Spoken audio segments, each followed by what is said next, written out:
반갑습니다. 여러분께 스포츠 정보를 알려드리기 위해 오늘도 찾아온 거북선 스포츠입니다. 구독과 좋아요는 저에게 큰 힘이 됩니다. 분석 시작 전 구독과 좋아요 한 번씩 눌러주시면 감사하겠습니다. 많은 분들이 계신 무료 입장 가능한 스포츠 분석방과 분석 최종 조합 픽은 영상의 댓글에 기재해 두었습니다. 그럼 오늘의 경기 분석 시작해 보도록 하겠습니다. 첫 번째 경기는 AC 밀란과 파르마입니다. AC 밀란은 4-2-3-1 포메이션을 활용하며 점유율을 기반으로 공격적인 전술을 구사합니다.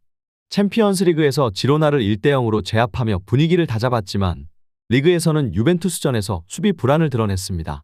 최근 5경기에서 2승 1무 2패로 기복이 있습니다. 레앙, 퓰리식, 모라타로 구성된 공격진은 위협적이며 테오의 오버래핑도 여전히 날카롭습니다. 하지만 로프터스 치크의 부재로 중원의 창의성이 감소했고 티아오와 에메르송의 부상 공백이 커 수비진 안정성이 떨어졌습니다. 최근 강팀을 상대로 수비가 쉽게 흔들리는 모습이었기에 이 부분이 변수로 작용할 가능성이 큽니다. 파르마는 4-4-2 포메이션을 활용하며 수비적으로 운영한 뒤 역습을 노립니다. 하지만 최근 5경기에서 공격력 저하가 두드러졌고 베네치아와 제노아전에서도 답답한 경기력을 보였습니다. 미하일라와 만의 측면 돌파가 주 공격 루트지만 크로스 위주의 단조로운 전개로 인해 실효성이 떨어집니다. 중앙에서의 창의성 부족으로 득점 기회 창출이 쉽지 않은 상황입니다. 수비진도 불안합니다. 발로호와 키르카티의 부재로 인해 센터백 조합이 불안정하며 제공권에서도 약점을 노출하고 있습니다. 결론을 말씀드리자면 밀란의 공격력과 파르마의 수비 불안을 고려하면 홈팀이 경기를 주도할 가능성이 큽니다. 다만 밀란 역시 최근 결정력이 완벽하지 않고 파르마가 수비적으로 나설 가능성이 높아 다득점 경기는 어려울 수 있습니다. AC 밀란의 승리와 언더를 추천드리는 경기입니다. 두 번째 경기는 라요 바에카노와 지로나입니다. 라요는 4-2-3-1 포메이션을 기반으로 강한 압박과 빠른 전환을 중심으로 경기를 운영합니다. 최근 5경기에서 2승 2무 1패를 기록하며 준수한 흐름이지만 셀타 비고전을 제외하면 결정력 부족이 문제입니다. 공격진에서는 팔라손과 카멜로 역할이 중요합니다. 두 선수 모두 빠른 침투와 왕성한 활동량이 강점이지만 상대 박스 안에서의 마무리가 부족합니다. 미드필드에서는 로페스와 발렌티니 볼 배급을 책임지며 측면에서 엠바르바와 데 프루토스가 돌파를 시도합니다. 수비진에서는 르준이 중심을 잡고 있지만 상대의 빠른 역습과 강한 압박에 약점을 드러내고 있습니다.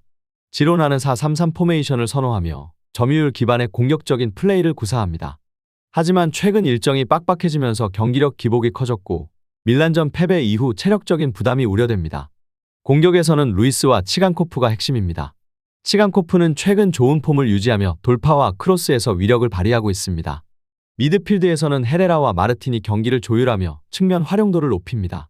다만 블린트와 로페즈가 버티는 수비진은 마요르카와 세비야전에서 제공권 문제와 세트피스 대응이 불안한 모습을 보였습니다. 결론을 말씀드리자면 지로나는 공격력이 강하지만 최근 일정 부담과 수비 불안이 변수입니다. 반면 라요는 홈에서 강한 압박을 펼칠 가능성이 크며 빠른 역습으로 지로나의 수비 약점을 공략할 수 있습니다. 하지만 지로나의 공격진이 경기 주도권을 잡을 가능성이 높으며 라요의 결정력 문제를 감안하면 난타전 끝에 지로나의 우세가 예상됩니다. 지로나의 승리와 오버를 추천드리는 경기입니다. 세 번째 경기는 크리스탈 팰리스와 브렌트퍼트입니다. 크리스탈 팰리스는 최근 5경기에서 4승 1무로 좋은 흐름을 이어가고 있습니다. 실리적인 경기 운영이 돋보이며 최근 원정 2연전에서 레스터와 웨스트햄을 제압하며 안정적인 수비력을 보였습니다. 핸더슨이 골문을 지키고 게히, 라크루아, 리처즈로 구성된 3백이 최근 5경기 중 3경기 무실점을 기록하는 등 견고한 수비를 유지 중입니다. 다만 중원의 레르마와 워튼의 부상이 아쉽습니다.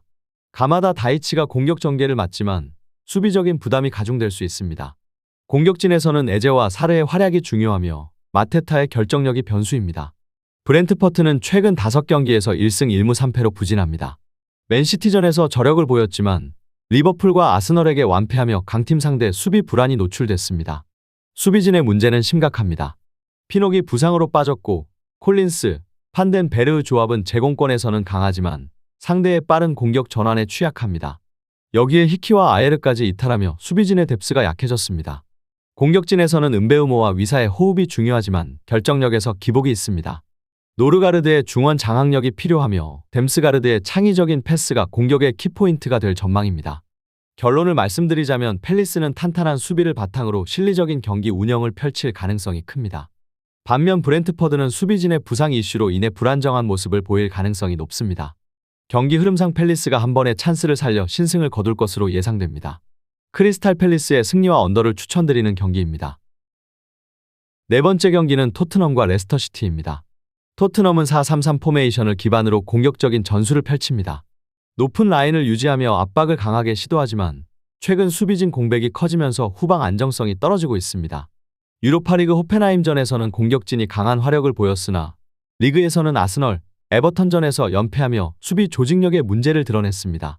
손흥민은 최근 4경기에서 3골을 기록하며 팀 공격의 중심을 맡고 있고 메디슨이 창의적인 패스로 전방을 지원하고 있습니다. 하지만 비카리오, 로메로, 반더벤의 결장으로 인해 수비진은 완전히 붕괴된 상태이며 골문은 킨스키가 지킬 가능성이 큽니다. 중원에서도 비수마와 벤탄쿠르의 부재로 인해 공수 연결이 원활하지 않을 수 있습니다. 레스터시티는 4-2-3-1 포메이션을 활용하며 탄탄한 수비를 바탕으로 역습을 노리는 전술을 구사합니다. 하지만 최근 4연패 동안 단 한 골도 기록하지 못하며 공격력이 심각한 문제를 보이고 있습니다. 바디는 37세로 경기 내내 영향력을 유지하기 어렵고 마비디디와 조던 아예우가 측면에서 활발한 움직임을 보이고 있지만 결정력 부족이 심각합니다. 중원의 은디디 부재는 빌드업 저하로 이어질 가능성이 높습니다. 수비진은 베스터고르와 파에스가 제공권에서 강점을 보이지만 기동성이 부족해 토트넘의 빠른 공격진을 막기 어려울 것입니다. 저스틴과 크리스텐센의 수비력도 검증되지 않았습니다. 결론을 말씀드리자면 토트넘의 공격력과 레스터의 수비 불안을 고려하면 홈팀의 승리가 유력합니다. 손흥민, 히샬리송, 쿨로셉스키의 속도를 활용한 공격이 레스터 수비진을 공략할 가능성이 큽니다. 다만 토트넘도 수비진 공백이 심각하기 때문에 레스터가 한 골 정도는 넣을 가능성이 있습니다. 난타전 가능성이 높은 경기입니다. 토트넘의 승리와 오버를 추천드리는 경기입니다. 다섯 번째 경기는 우디네세와 AS 로마입니다. 우디네세는 3-5-2 포메이션을 기반으로 수비적인 운영과 크로스를 활용한 공격을 선호합니다. 하지만 최근 5경기에서 1승 3무 1패로 부진하며 코모전에서 수비 조직력 붕괴를 노출했습니다. 수비진의 공백이 가장 큰 문제입니다. 에이지부에 지아네티, 솔렉과 결장하면서 3백 운영이 어려워졌습니다. 비료리 중심을 잡겠지만 로마의 다채로운 공격 패턴을 감당하기 어려울 전망입니다. 공격진에서는 루카의 제공권을 활용한 플레이가 핵심이지만 측면 크로스의 질이 낮아 득점 기회가 많지 않습니다. 중원의 로브리치와 카르스트램도 패스 전개에서 강점이 부족합니다. 로마는 3-4-2-1 포메이션을 활용하며 탄탄한 수비 조직력과 측면 오버래핑을 기반으로 경기를 운영합니다. 최근 5경기에서 2승 2무 1패를 기록하며 안정적인 흐름을 유지 중입니다. 후멜스, 은디카, 만치니로 구성된 3백은 공중볼과 빌드업에서 강점을 보이며 우디네세의 단조로운 크로스 공격을 효과적으로 차단할 수 있습니다. 중원의 파레데스와 코네가 경기를 조율하며 안젤리뇨와 살레마커스가 측면 공격을 적극적으로 지원합니다. 디발라는 최근 3경기에서 2골 1도움을 기록하며 팀 공격의 핵심 역할을 수행 중이며 펠레그리니와의 호흡도 점점 맞아가고 있습니다. 도브비크는 결정력에서 강점을 보이지만 원정 경기에서는 영향력이 다소 제한적일 수 있습니다. 결론을 말씀드리자면 우디네세는 수비진의 공백과 공격 전개 속도 저하로 인해 로마를 상대로 주도적인 경기를 펼치기 어려울 전망입니다. 반면 로마는 디발라를 중심으로 한 공격 조합이 안정적이며 수비에서도 상대의 단순한 크로스를 효과적으로 방어할 수 있습니다. 다만 로마 역시 원정에서 다득점을 기대하기 어려운 만큼 신승 가능성이 높습니다. AS 로마의 승리와 언더를 추천드리는 경기입니다. 여섯 번째 경기는 아스톤 빌라와 웨스트햄입니다. 아스톤 빌라는 4-2-3-1 포메이션을 기반으로 공격적인 운영을 선호하며 측면 플레이와 빠른 전환을 활용하는 팀입니다. 최근 리그에서 좋은 흐름을 보이며 에버턴과 레스터를 제압했고 아스널 원정에서도 2대2 무승부를 기록했습니다. 하지만 유로파리그 모나코전에서 득점 없이 패배하며 분위기가 다소 주춤했습니다. 공격은 와킨스를 중심으로 진행되며 그는 리그에서 꾸준한 득점력을 보여주고 있습니다. 로저스와 제이콥 램지가 이선에서 활발한 움직임을 보이며 공격을 지원합니다. 하지만 맥긴과 바클리의 부상으로 인해 중원의 빌드업과 압박 강도가 다소 약화될 가능성이 있습니다. 수비진은 밍스와 콘사가 버티고 있지만 최근 실수가 잦고 토레스가 부상으로 빠진 상태라 불안 요소가 남아있습니다. 웨스트햄은 4-3-3 포메이션을 주로 활용하며 파케타의 창의적인 패스를 통한 역습을 주요 전술로 삼습니다. 하지만 최근 5경기에서 1승 4패로 부진하며 리버풀과 맨시티전에서 대량 실점을 허용하며 수비 불안을 드러냈습니다. 공격진에서는 쿠두스와 파케타가 핵심이지만 보웬의 부상으로 인해 최전방 득점력이 약화된 상태입니다. 안토니오와 풀크루크도 결장하면서 타겟형 스트라이커가 부족합니다. 수비진은 마브로파노스와 토디보의 부재로 인해 크레스웰이 중심을 잡아야 하지만 조직력 문제로 인해 상대 공격을 효과적으로 차단하지 못하는 모습입니다. 특히 최근 경기에서 실점이 많아지는 경향이 두드러집니다. 결론을 말씀드리자면 빌라는 홈에서 강한 경기력을 보이며 웨스트햄은 부상과 수비 불안이 심각한 상태입니다. 웨스트햄은 역습을 노리겠지만 보웬과 안토니오의 부재가 치명적인 약점이 될 수 있습니다.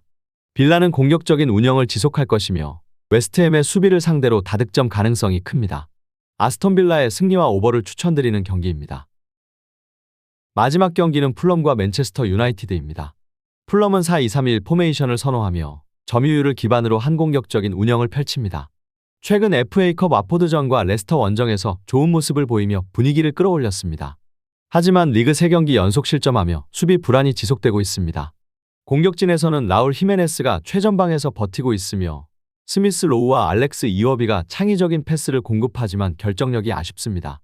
핵심 수비수 안데르센이 라인을 조율하지만 강팀을 상대로는 흔들리는 모습이 많습니다. 특히 테테의 부재로 인해 측면 수비가 약화될 가능성이 크며 이는 맨유의 측면 공격진에 노출될 위험 요소입니다. 맨유는 빠른 전환과 압박을 활용하지만 경기력 기복이 심합니다. 리버풀전에서 좋은 모습을 보였으나 브라이튼전에서는 수비 불안을 노출했습니다. 유로파리그 레인저스전에서는 승리를 거뒀지만 경기 내용은 불안했습니다. 호일룬이 최전방에서 득점력을 기대할 수 있는 자원이지만 팀 전체적으로 창의적인 플레이가 부족합니다. 페르난데스가 중원을 조율하지만 그 외에 지원이 부족합니다. 가르나초와 디알로는 역습에 강하지만 결정력이 안정적이지 않습니다. 수비진은 맥과이어와 데 리흐트가 공중볼 경합에서는 강하지만 속도가 느려 풀럼의 침투 패스와 측면 공격에 취약할 가능성이 높습니다. 결론을 말씀드리자면 양팀 모두 공격진에서 개별적인 능력이 있지만 수비적으로 불안합니다. 풀럼은 홈 경기에서 점유율을 높이려 할 것이지만 맨유의 빠른 전환 공격에 노출될 위험이 있습니다.